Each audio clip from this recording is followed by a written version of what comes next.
Ils sont membres de la DGSE, Direction Générale de la Sécurité Extérieure.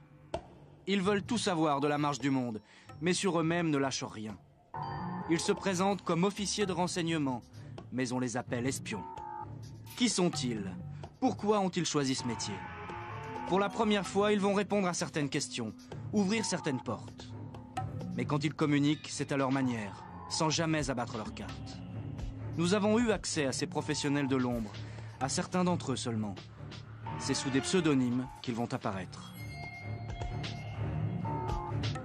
Le décodeur et ses équations. Le guetteur et ses alertes. Le nettoyeur entouré de ses trophées. Le chimiste et la couturière avec leur panoplie de gadgets. Avant de devenir espion, il faut faire ses armes de stagiaire. Travailler ses dossiers, comme le spécialiste. Ou opter pour le terrain, comme le caméléon. Tous ont pour discipline le secret. Pour servir l'État, ils transgressent des interdits. Ils sont les soldats de l'ombre.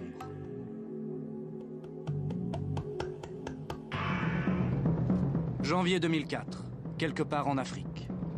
Pour la première fois de son histoire, la DGSE accepte d'incorporer des journalistes à des espions. Nous allons partager la vie des agents français, leur vie clandestine sur le terrain. Du jamais vu. Mais à une condition, nous filmerons en caméra cachée. Pas question d'attirer l'attention sur nous. Aucun nom, aucun lieu ne doit transpirer. Nous voilà donc dans le Sahel, sans plus de précision. Celui que nous appellerons le caméléon a 31 ans. Il dirige le détachement. 3-4-4 qui s'enfonce dans la brousse. À chaque signe de vie, on s'arrête. Comme ici, près d'un puits pour le bétail. Ces nomades avec leurs troupeaux n'ont pas l'habitude de voir des blancs dans la région. Le caméléon va se faire passer pour quelqu'un d'autre. C'est sa couverture. La DGSE nous a interdit de la révéler. Couverture touristique, commerciale ou peut-être humanitaire, elle doit pouvoir resservir. Mais en fait, on leur a expliqué ce qu'on faisait dans la région et on leur a posé la simple question de savoir si c'était dangereux dans le coin de vadrouiller comme on est en train de le faire. Et là, bon, ils ont répondu que tout allait bien. Alors bon, ça ne veut pas dire qu'ils disent forcément la vérité, mais ça a au moins l'avantage de leur expliquer ce qu'on fait et eux vont le répandre dans tous les puits ou les villages qu'on va rencontrer. Ils ne seront pas étonnés de nous voir parce que le téléphone arabe va très vite dans la brousse. Ouais, bon, c'est ça. Dans les manuels militaires, on appelle ça des conditions de vie rustiques. Le caméléon et ses hommes dorment sous la tente et transportent avec eux des réserves en eau, en vivres et en carburant. Une mission comme celle-ci peut durer plusieurs semaines ou plusieurs mois. Tout dépend de la cible. Le but général de la mission, c'est rechercher les indices de présence de terroristes dans la zone. Et ils sont nombreux? Ils sont nombreux et ils le deviennent de plus en plus. Plusieurs dizaines, plusieurs centaines? Plusieurs centaines. Plusieurs centaines. Et ils se déplacent comment? En convoi de véhicules armés, de grosses mitrailleuses sur affût, des gros 4x4 Toyota, et ils ne se déplacent pas à moins de 6 à 8 véhicules. Des fois, ça peut monter jusqu'à 20. Pour s'orienter, les cartes ne suffisent pas. Parfois, les pistes ont changé de tracé. Heureusement, le caméléon peut compter sur cet homme, son homologue des services secrets locaux. Toi, tu m'as dit que tu avais un informateur dans la zone, là. Comment c'est là? D'accord. Donc toi, tu penses que lui pourrait nous dire à peu près où ça passe? Où ça passe, traduisez, où l'ennemi s'infiltre et s'approvisionne. Mais qui sont ces terroristes du désert? Ils prêchent la guerre sainte, mais vivent de trafic. À la fois combattants islamistes et bandits de grand chemin. Nous partons vers le nord. Là-bas, ils ont été vus récemment. Là-bas, l'homologue connaît des informateurs. Nous arrivons dans un village. 300 familles environ, et un notable francophone ravi de cette occasion de pratiquer la langue. À nouveau, le caméléon se présente sous sa fausse identité. Nous aurons seulement le droit de voler quelques images. On s'assoit pour la palabre. Le notable offre le thé. Le caméléon le sonde sur l'insécurité dans la région. Réponse rassurante, rien à signaler dans un rayon de 30 km. Mais comment savoir s'il dit vrai? Les bandes islamistes rackettent les populations et intimident les plus bavards. Ils sont évasifs. Déjà, ils ne se livrent pas comme ça à des étrangers sur des faits qui les concernent particulièrement. Et puis, bon, eux, apparemment, ce qu'ils veulent, c'est promouvoir la culture de leur pays, de leur tribu, leur village. Ils en sont fiers, apparemment, et ils n'ont pas envie c'est contre leur intérêt de dire que c'est tout fait terroriste dans la zone. Voilà. Ils veulent attirer les touristes. Ah, c'est ce que j'ai compris, non? Nous quittons la piste. L'homologue du caméléon stoppe le convoi. En pleine brousse, au milieu de nulle part. Ouais. D'accord. Qu'est-ce qu'il fait là? Il va chercher son informateur. Et il va seul. Voilà, il va seul. C'est le gars avec lequel il a l'habitude de travailler, donc il ne veut peut-être pas l'exposer aux yeux de ses voisins avec des occidentaux comme ça. Voilà. Moi ça me dérange pas. Un quart d'heure plus tard, l'homologue est de retour avec cet homme, son informateur. Ça va, je présume? Ouais, ça va bien? Salam alaikum. Ça va bien? Très bien. Le caméléon les emmène à l'écart pour parler. Cette fois-ci, les renseignements sont bien plus précis. Ils passent au nord vers minuit comme ça, vers 9h de la nuit. Ils n'ont pas une heure fixe. Récemment, t'as entendu parler qu'ils étaient passés?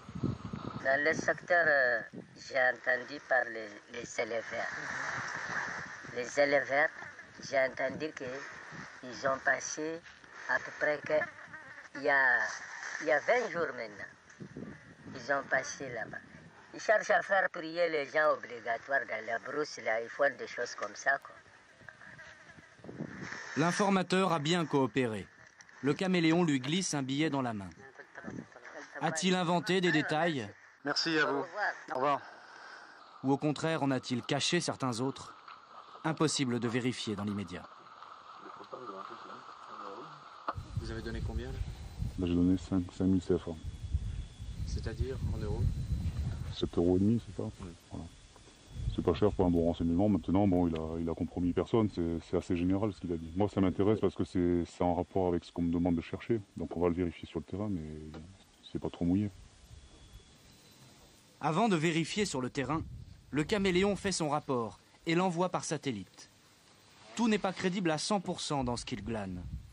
Paris devra faire le tri. Parfois, les informations concordent. Les espions français voient venir un événement. Il faut réagir vite. Exemple avec l'édition 2004 du rallye Paris-Dakar. Vous vous souvenez peut-être de ces images inhabituelles. La caravane quitte la piste pour le bitume. 2 étapes viennent d'être annulées. Les concurrents n'iront pas s'aventurer dans la brousse. Ils prennent sagement la route. Le lendemain, la course reprend ses droits. Avec le recul, le scénario apparaît plus clairement. Une centaine d'islamistes armés préparaient une embuscade. Et c'est la DGSE qui a donné l'alerte, pour éviter un kidnapping ou un attentat. Ce sont des agents, comme le caméléon, qui ont déjoué la razzia des islamistes. Le caméléon appartient au service Action, l'élite, le bras armé de la DGSE. Ces hommes ont un peu le profil des espions de cinéma. Tous militaires, ils vont sur le terrain, à l'étranger et dans la clandestinité. Les autres agents ont un quotidien moins romanesque. Leur quartier général se trouve quelque part dans Paris. Ils l'appellent la Centrale, surnom la piscine. Interdiction pour nous de filmer une seule image identifiant les bâtiments. Il faut que les Parisiens continuent à passer devant la DGSE sans la voir. Vous avez peut-être déjà croisé le spécialiste. Il prend le métro tous les matins pour aller au travail. Avec ses horaires réguliers et son costume cravate, il a tout d'un employé banal. Et pourtant... J'ai 43 ans. Cela fait maintenant 13 ans que je travaille à la DGSE. J'arrive aux alentours de 8h30 le matin. et je m'occupe du trafic d'armes en Afrique. Il faut montrer patte blanche pour pénétrer dans ces locaux. Un visiteur, et a fortiori une équipe de télévision, ne s'y déplace jamais seul. Nos accompagnateurs ne nous lâchent pas d'une semelle. Nous suivons le spécialiste. Rien de remarquable dans les couloirs, sauf ce petit détail, aucune machine à café. Non, il n'y a pas de machine à café, pour des raisons liées également à la sécurité. Qui dit machine à café dit intervenant extérieur. Pour éviter la maintenance. Éviter la maintenance. Chacun a une cafetière ou une bouilloire pour faire quand même un café qui permet de lier amitié. La DGSE n'est pas une administration comme les autres. La sécurité règle tous les gestes. À chaque couloir, un coffre à clés.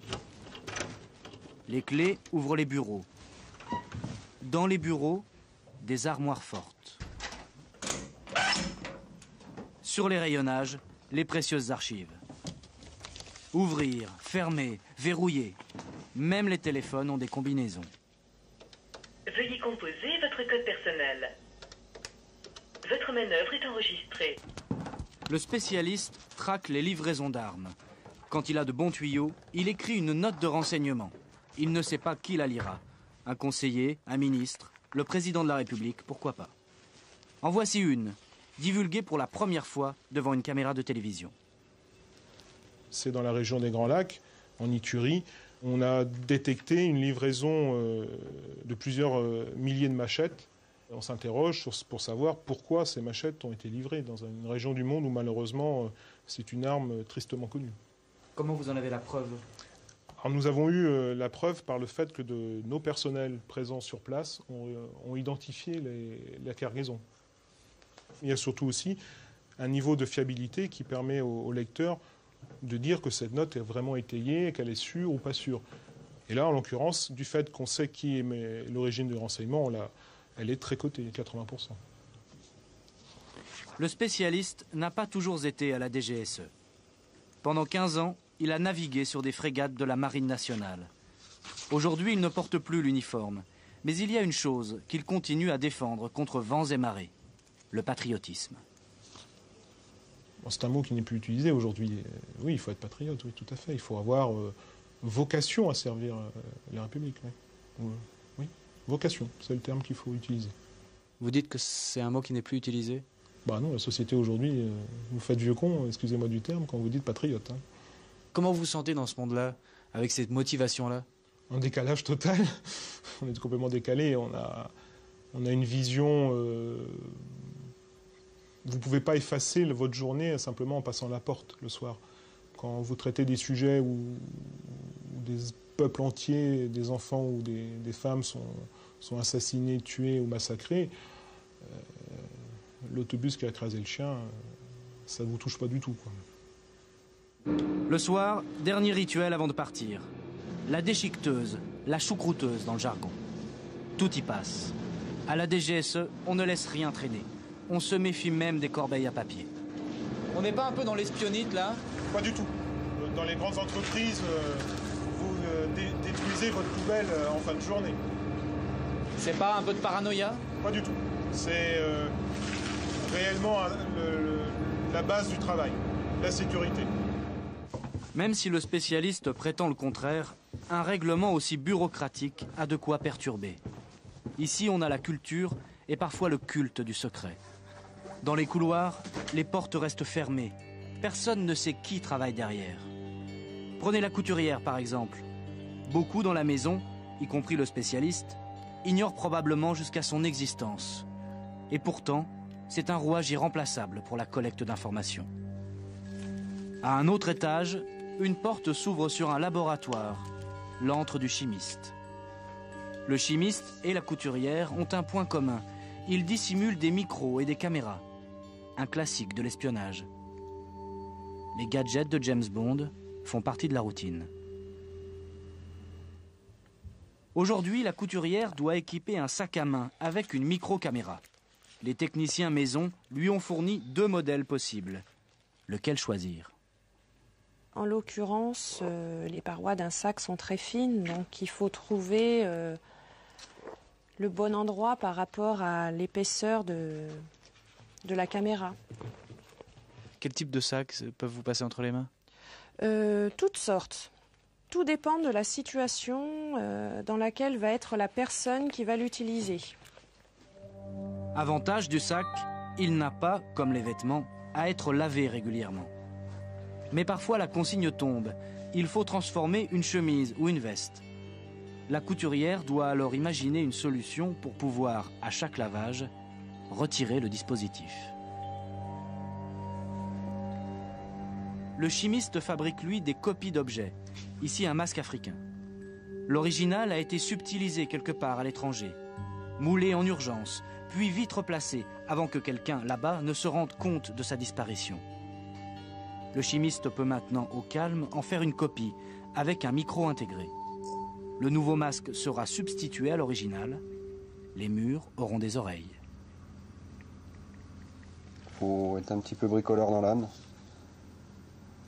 Depuis que je travaille au service, j'ai eu l'occasion de réaliser tout type de pièces, en l'occurrence des pieds de lampe, des pieds de lit, des poignées de porte, un cendrier, objet qui est assez courant, c'est le cendrier, la bougie,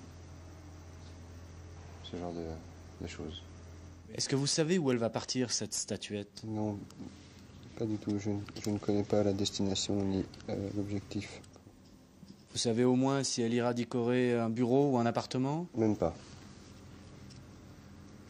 On demande tout simplement si ça a marché ou si ça a raté. Et on a uniquement un oui ou un non. Quand on travaille à l'usine, on va faire un vêtement, il va être jeté à la poubelle et on l'oubliera vite.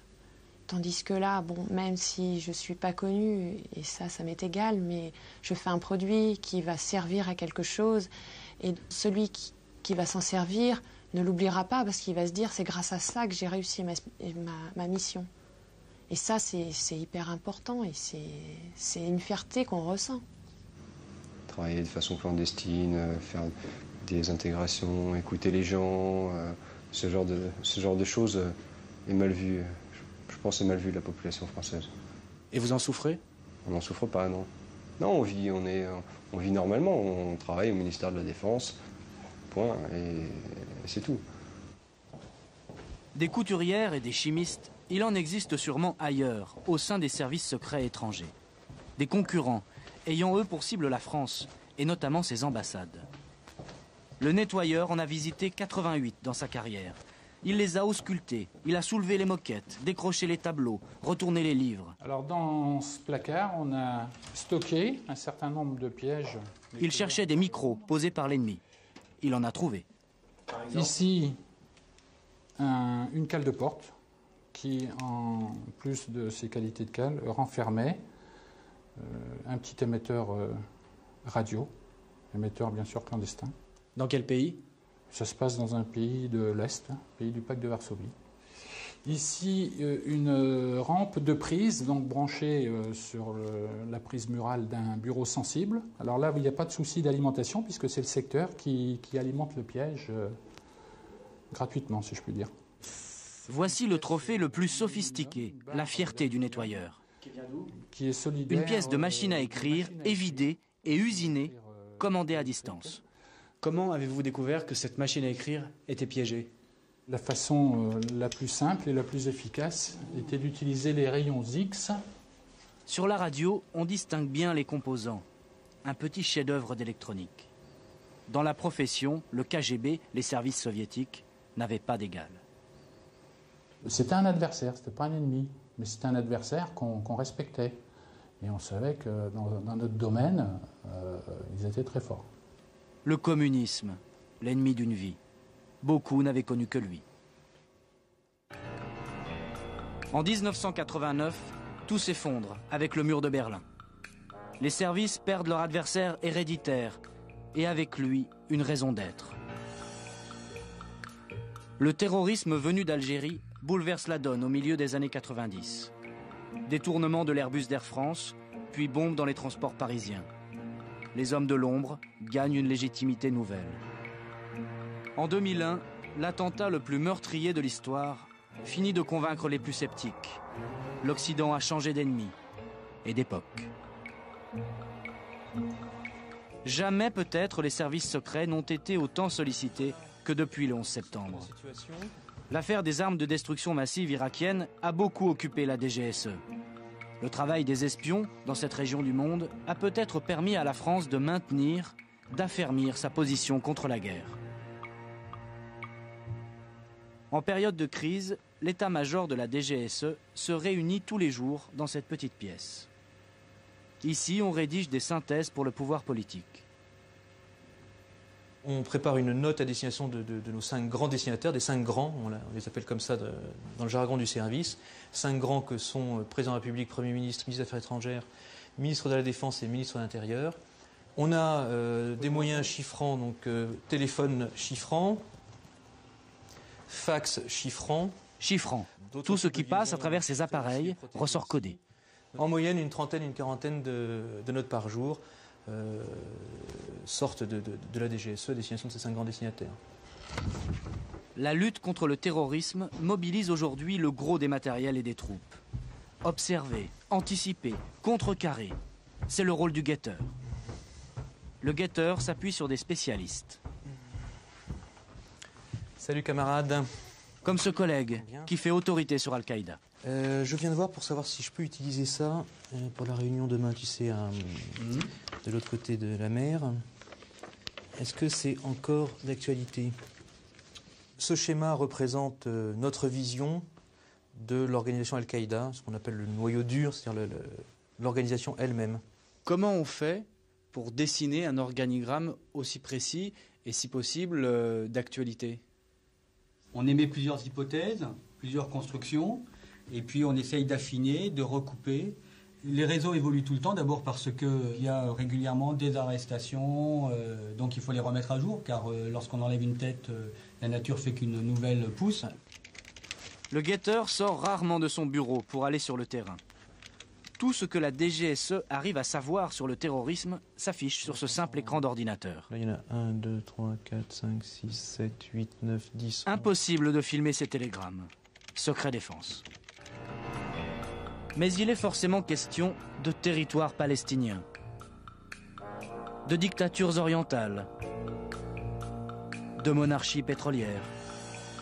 Le guetteur filtre en permanence un flot d'informations, avec 2 à 3 fois par jour, une pépite. Par exemple, la semaine dernière, on a reçu sur cet écran une information, un renseignement plutôt relatif à un projet d'attentat par un camion bourré d'explosifs dans un pays en crise. Cette information a été traitée immédiatement. On a prévenu nos personnels sur place, qui eux-mêmes ont pris les mesures nécessaires. On a prévenu les services locaux. Et est-ce que c'est grâce à nous ou est-ce qu'il y avait déjà l'information qui circulait par ailleurs? En tout cas, l'action n'a pas eu lieu, l'attentat n'a pas eu lieu. C'était dans quel pays? C'était dans un pays en crise dont on parle souvent à la télévision, mais je ne peux pas vous en donner plus. Et la région? Je dirais que c'est à l'est de la France. Ça pourrait être le Proche-Orient ou le sous-continent indien, vous avez le choix. Anecdote invérifiable. On est obligé de le croire sur parole. Mais une chose est sûre, le guetteur est un homme bien informé. Son métier est de donner l'alerte, mais à ses proches, il ne peut rien dire. On est astreint au secret, et parfois c'est très pesant. Quand on est dans un dîner en ville où les gens se mettent à dire des bêtises sur un sujet que vous connaissez bien, vous ne pouvez pas intervenir en disant « mais arrêtez de raconter n'importe quoi, voilà la réalité, je vais vous la donner ». Ça c'est totalement... On a des petites frustrations de cet ordre-là qui arrivent souvent, mais je trouve qu'il y a peu de choses au monde qui donnent plus de satisfaction que de savoir qu'on a aidé à sauver une vie humaine. Le guetteur affirme détenir la vérité sur certains sujets. Mais que sait-il vraiment de plus que l'homme de la rue? Une masse énorme d'informations circule dans le monde. Chacun, de chez soi, peut y avoir accès. Il suffit d'une parabole ou d'un abonnement à Internet. Sa plus-value, la DGSE l'apporte avec ce qui échappe au domaine public, la face cachée, la plus confidentielle. Pour extirper ces informations-là, il faut recruter chez l'ennemi des indicateurs traîtres à leur pays. Les services français les approchent. Flatterie, corruption, pression, tous les moyens sont bons. Ceux qui manipulent ces sources humaines appartiennent à la DGSE. Ils résident à l'étranger, le plus souvent dans les capitales. Pour les régions reculées ou les pays en guerre, on envoie des éclaireurs, comme le caméléon, des militaires habitués au danger. Mais il existe une solution pour s'informer sans risque. On appelle ça le renseignement technique, en clair les écoutes, les interceptions. Depuis quelques années, les grands services d'espionnage ont beaucoup investi dans la haute technologie, au risque peut-être de se couper des sources humaines, des indices à l'ancienne. Voici la plus grande concentration de paraboles de France, en pleine campagne, dans le Périgord. Ces antennes pointent les satellites du monde entier. Elles écoutent le ciel, jusqu'en Extrême-Orient. La DGSE refuse catégoriquement de parler des cibles. Pourtant, elles semblent évidentes. Islamistes, militaires, diplomates, chefs d'entreprise. La DGSE appelle pudiquement ce site « Centre radioélectrique ». Traduction en langage populaire, les grandes oreilles. Au village, tout le monde est au courant. Mais personne ne sait vraiment ce qu'ils font là-haut, ceux du terrain militaire. Ils écoutent. Ils écoutent. Même là, ça se trouve, ils nous écoutent. C'est possible. Vous savez si ce sont des militaires, c'est la police? Vous savez quelle institution est derrière ça? Non, je ne sais pas du tout ce qui est derrière ça. Moi, je suis né ici, j'habite la région. Et je connais des personnes qui ont travaillé, je connais encore des personnes qui travaillent, mais elles n'en parlent pas, quoi. Des voisins discrets, qui font jaser, mais sur lesquels on se trompe. La DGSE n'écoute pas les conversations ordinaires au téléphone. L'international seulement l'intéresse. Si un terroriste appelle de France sa base arrière, par exemple. Ces interceptions-là, ces branchements, sont réglementés. Le vrai problème est ailleurs, dans les airs. Les messages captés par les paraboles échappent, eux, à tout contrôle. La DGSE n'a pas de compte à rendre quand elle écoute le reste du monde. Ceux qui écoutent, ceux qui lisent, n'ont pas d'autre limite que celle qu'ils se fixent. Celui que nous appellerons le décodeur a parfois des doutes. Lui ne réceptionne que les messages cryptés. Personne ne m'a appelé? Non. Tant mieux. Le décodeur a 30 ans.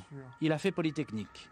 Rien ne l'avait préparé à ce métier où l'indiscrétion est une qualité.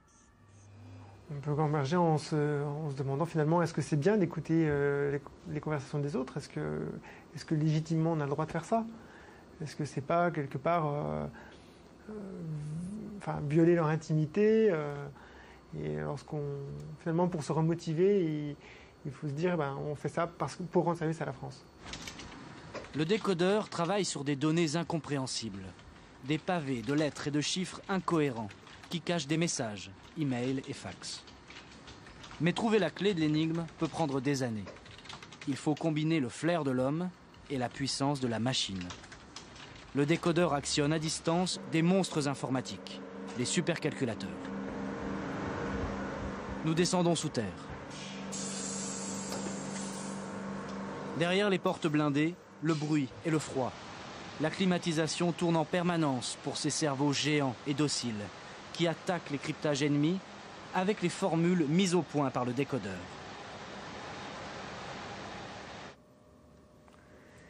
C'est presque fini. Les supercalculateurs sont venus à bout de ce code-ci. Visiblement, ce message-ci parle d'un transport d'uranium. De l'uranium 235, livré par bateau, mais pas avant décembre.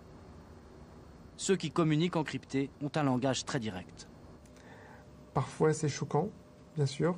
Par exemple, lorsque on parle d'un assassinat qui va bientôt avoir lieu ou des choses comme ça. Donc là, on sent qu'on a vraiment quelque chose de brûlant, mais c'est ce qui fait aussi l'intérêt de notre métier. Vous gagnez combien? Environ 2750 €. Net? Enfin, oui, c'est l'argent que je peux dépenser chaque mois. Et dans le privé? Dans le privé, je pense que je pourrais gagner 20-30% de plus. Un polytechnicien de votre âge? Oui, il y en a certains qui gagnent même beaucoup plus que ça. On peut doubler le salaire facilement, doubler ce salaire. Ça vous fait hésiter? Non, parce que pour l'instant, je suis passionné par mon travail. Et puis, je fais des choses que je n'aurai l'occasion de faire nulle part ailleurs. À ses amis, le décodeur dit qu'il travaille au ministère de la Défense. À ses parents, qu'il est agent de la DGSE. Que peut-il avouer à son épouse? Nous avons pu la rencontrer. Pour la première fois, nous sommes autorisés à sortir du cadre strictement professionnel, à condition, bien sûr, de choisir un lieu neutre et de cacher les visages. Est-ce que, madame, vous saviez où travaillait votre mari quand vous l'avez rencontré? Quand je l'ai rencontré, il ne travaillait pas là où il travaille actuellement. Il terminait ses études. Et puis, il se trouve qu'il s'est orienté dans cette direction-là. Vous l'avez su? Oui, il ne me l'a jamais caché. En fait, il m'a très vite dit que je ne saurais pratiquement rien du contenu de son travail. Est-ce que vous êtes un peu jalouse de ça? Ça peut m'arriver, mais vraiment rarement. Dans ces moments-là, qu'est-ce que vous vous dites? Donc ça doit être un petit peu excitant de connaître des choses qui sont sues par peu de monde. Ce qui est difficile, c'est de ne pas pouvoir partager ses soucis, par exemple. Ce qui est difficile, c'est de ne jamais pouvoir dire exactement ce qu'on fait, ni pouvoir partager les joies ou les peines que l'on peut avoir à son travail. La DGSE se comporte comme une maîtresse exigeante. L'entourage des agents doit en savoir le moins possible. Mais la réciproque n'est pas vraie. La DGSE veut connaître la vie privée des uns et des autres. Le service de sécurité monte des dossiers très fouillés sur tout le monde. On est nous-mêmes des cibles. On détient du secret, donc on pourrait intéresser un État adverse ou un groupe terroriste d'ailleurs. Et donc toute dérive de notre vie, qu'elle soit sentimentale, financière, idéologique, peut faire de nous une cible. Ça veut dire que votre vie sentimentale, financière est connue? Est connue, qu'on doit en rendre compte. Voilà. On est obligé de laisser un peu une toute petite part de liberté, mais ça coûte cher quand même au vestiaire de la DGSE quand on y rentre. Sacrifier une part de sa liberté. Les candidats à la DGSE en ont-ils conscience avant de s'engager? Depuis quelques années, les services s'ouvrent sur la société. Ils se démilitarisent, avec aujourd'hui 2/3 de civils dans leurs effectifs, et se féminisent. Un quart des espions sont des espionnes. Ce jeune homme, le stagiaire, vient de réussir le concours d'entrée à la DGSE, un concours discret organisé chaque année. Ses ex-camarades de Sciences Po le croient dans les bureaux du ministère de la Défense. Ils ne sauront jamais la vérité. J'ai eu mon diplôme ici il y a de ça, disons, 3 ou 4 mois, quoi. J'étais encore un étudiant ici, comme tous ceux qu'on peut voir autour. Étudiant lambda. Pourquoi cet étudiant a-t-il un beau jour postulé à la DGSE? Peut-être parce qu'il a toujours été un gros consommateur de romans d'espionnage. Maintenant, il peut les relire avec un œil neuf. On est parfois un peu énervé par certains passages dont on se dit mais c'est totalement invraisemblable, mais le premier qui fait ça, il est radié immédiatement du service avec pertes et fracas. Et puis parfois on est étonné au contraire de trouver des éléments qui sont en fait assez proches de ce qu'on vit au quotidien. Et des fois dans un roman, vous prenez tel petit bout, telle phrase, telle technique employée et vous vous dites ah oui, je la connais aussi. Donc il va falloir se dire... Parmi les techniques de base, la filature. Okay. C'est le b.a.-ba du métier, le bagage minimum qui servira à tous, un jour ou l'autre. Ce jour-là, le stagiaire apprend comment repérer des suiveurs dans la rue. Le plus difficile étant de s'en débarrasser sans qu'ils s'en aperçoivent. Donc venant d'une zone à faible densité, vous emprunterez un grand boulevard. Et lorsque vous avez un magasin avec le soleil qui réfléchit dedans, par exemple, ça vous fait un miroir. Donc vous pouvez jeter un coup d'œil. Le lendemain, le groupe passe à la pratique. En plein Paris, incognito. Le stagiaire et ses camarades vont jouer les fileurs, les poursuiveurs. La cible, leur professeur. C'est lui le lièvre. Personne ne connaît son itinéraire. Notre stagiaire marche en tête des fileurs. Nous suivons en caméra cachée. Là, le problème, c'est pas perdre le lièvre, bien sûr. Garder la bonne distance entre lui et moi. Et surtout, bien avoir le coup d'œil pour les autres suiveurs. Les autres fileurs, parce que sinon tu les perds et t'es tout seul. Il s'est arrêté, on arrête. Le lièvre demande son chemin pour corser l'exercice. Derrière, difficile de garder une contenance. Parfois, le lièvre avance comme une tortue. Il se dirige vers une librairie. Un autre piège pour les suiveurs. Derrière, le stagiaire fait signe aux autres de ralentir. Le lièvre entre. Que faire? Il peut s'échapper par une autre issue. Mais si un fileur entre à son tour, le lièvre risque de mémoriser son visage. Le stagiaire ferme le poing pour passer le relais. Les autres vont faire le guet. Lui pénètre dans la librairie. Tout ça peut sembler facile. Erreur. Réussir une filature demande de l'instinct et du sang-froid. Nous sommes loin des cours de Sciences Po. Le stagiaire s'est fait des frayeurs. Le frisson, on le ressent dès qu'on sort, même pour un exercice, parce qu'on se met dans la situation. Bien sûr, on sait que l'exercice il se passe en France, qu'il ne peut rien vous arriver de très grave. Mais en même temps, on pense aussi qu'on pourrait être dans un environnement plus hostile et que cette fois-ci, la moindre erreur pourrait avoir des conséquences graves. Il y a cette petite excitation de faire un métier que très peu de gens dans le monde ont eu la chance de faire. Fin de l'exercice. Le lièvre s'engouffre dans le métro. Les élèves fileurs ont gardé le contact jusqu'au bout. Le stagiaire n'a que 2 mois d'ancienneté. Mais quand il parle de la DGSE, il dit « nous » avec le plus grand naturel. L'habit d'espion lui va déjà comme un gant. Il n'en est qu'à l'apprentissage de la filature, mais assume déjà le reste, ce qui viendra peut-être, l'illégalité. Il faut accepter le principe d'accomplir certains actes peut-être, disons, illégaux. Illégaux, voire immoraux, cambriolage, écoute téléphonique, chantage. Oh, ce genre de choses, déjà, le service a tendance à les éviter autant que possible. Ce n'est pas non plus un repère de gangsters, hein, on n'est pas là pour ça. Mais, disons, immoraux, je pense qu'ils sont toujours dirigés contre des personnes qui se sont elles-mêmes mises hors la loi et jamais contre des citoyens innocents ou simplement suspectés. Et effectivement, parfois, la démocratie, pour être défendue, a besoin de méthodes qui ne sont pas très démocratiques, oui. À travailler dans l'illégalité, les espions à l'étranger courent souvent le risque d'une arrestation. Le caméléon, lui, joue plus gros encore. Il piste un ennemi très dangereux, qui ne s'embarrasserait pas de procès. Une rencontre fortuite, une prise en otage, pourrait signifier le pire. Le caméléon et ses hommes vont attendre la nuit pour vérifier un renseignement collecté la journée. Les islamistes se ravitailleraient souvent en eau tout près d'ici. Vous êtes armé? Oui. Vous pouvez nous montrer? Oui.